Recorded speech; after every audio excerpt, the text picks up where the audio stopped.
In today's video, I'm going to show you why growing up as a Gen Xer was the best way to grow up. And I've got 5 ways I'm going to prove that. Now, here's why I think my generation, Generation X, is totally awesome. Okay, first on the list, we got to be kids before technology took over. Yet, we got the benefits of technology as young adults. Now, as kids, we played outside constantly with all of our friends from all throughout the neighborhood. The most technical things that we did was program our VCRs to record Solid Gold or Dallas. Going to the movie theater was great, but so was going to the lake, going to the park, having family reunions, catching bugs, riding bikes, going to the grandparents' house, all day at the swimming pool in the summer. But as young adults, we got to experience the internet for the first time. And I will never forget the first time I got to do that. Most of us Gen Xers can remember that getting on the internet was a little bit of a ordeal. Oh wow, if the web page had a lot of photos or pictures on it, it could take a long time. I mean, several minutes for each picture to load. And before texting took over, Gen Xers, we loved to talk on the phone. And I think it was pretty awesome. I mean, to spend hours on the phone with your friends. But that, I think, is one of the big advantages of being a Gen X. We can bridge the analog and digital worlds with ease. Now, number 2 on the list, we've been fortunate enough to not have to live through any world wars or in the immediate after effects of those world wars.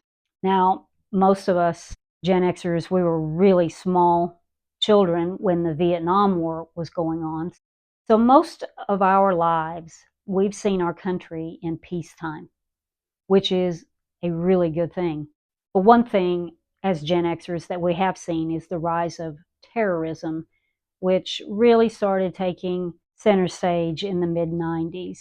Okay, number 3 on the list, as Gen Xers, we thrive with transitions. And I alluded to this a little bit earlier. Just take the telephone, for example. Look at the phone that we started with as kids and look how far we've come now to the smartphones that we use today. I don't know if you remember the rotary dials, but that's the phone I started with. But it had the rotary dials, and when I would dial it, I would do it in reverse, so that it would hurry up, and I would force it back in reverse so I could hurry and dial the number in there. And I know that touch tone dialing came somewhere early on, but at first you had to pay extra for that feature on your phone bill, and my parents weren't going to do that, so I was late to the game on that as well. But take music. I started with record albums, which I'm sure you've noticed, I still have a few of those left over from that time frame. But we started with the 45 singles and the record albums, and then went to cassettes, and from cassettes to CDs, and then, of course, we embrace the way that it is today as well, whether it's MP3 or just streaming it. When we were getting old enough to drive, we were seeing Japanese car brands, flooding the market for the first time. Cars got smaller. Hatchbacks were really popular. We watched drive-thrus at restaurants become more mainstream, and we stopped having to deal with bank tellers because ATMs started popping up all over the place. Now you could go withdraw $10 at 9 p.m. at night if you wanted to. That was huge. We went from store credits to layaway to credit cards throughout our lifetime, and for better for worse, we've learned to embrace that as well. Okay, 4th on the list, we remember more carefree times with less crime.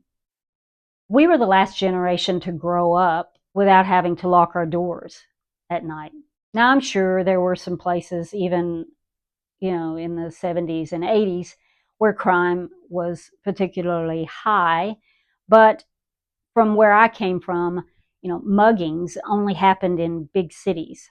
I mean, our parents rarely knew where us kids were.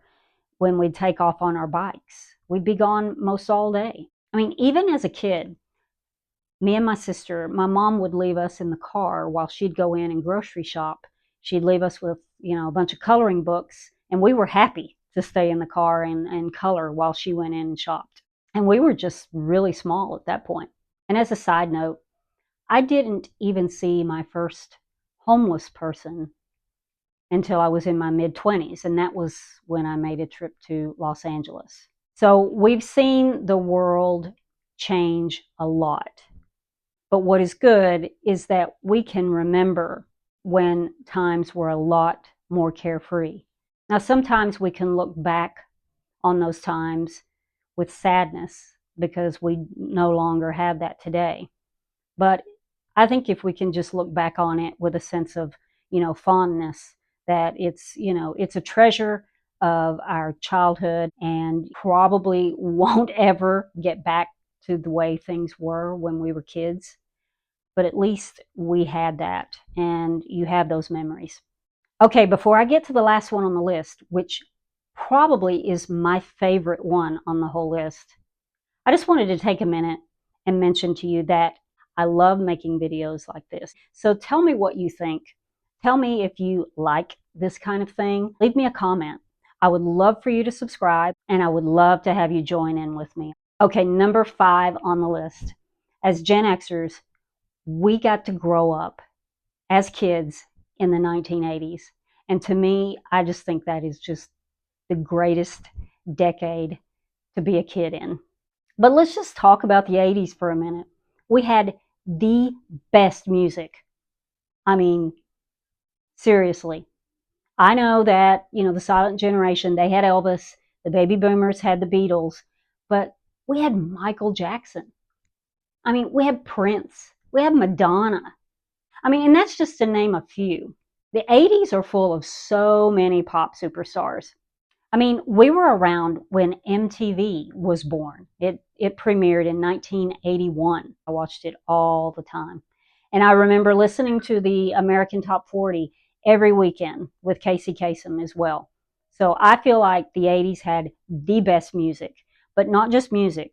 Think about Hollywood. Hollywood, for the first time, really started to target teens in the 1980s. You had Back to the Future. You had Ferris Bueller's Day Off. You had The Breakfast Club.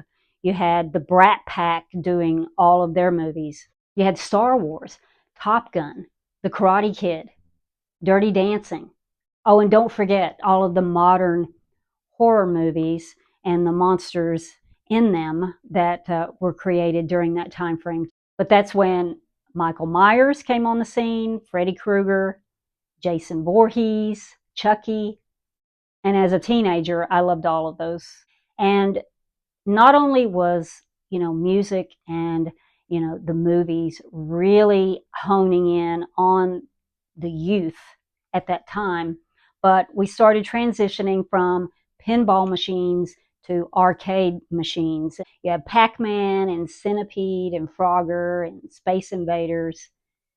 I loved all of those, and hanging out in the arcades, it was great. Super Mario premiered in 1985, and the Game Boy came out in 1989. We saw a lot of entertainment blossoming during that decade, and I just think that was a great time to be a kid. And I don't think we took any of those things for granted because everything just seemed so new and so advanced. Okay, that's my list.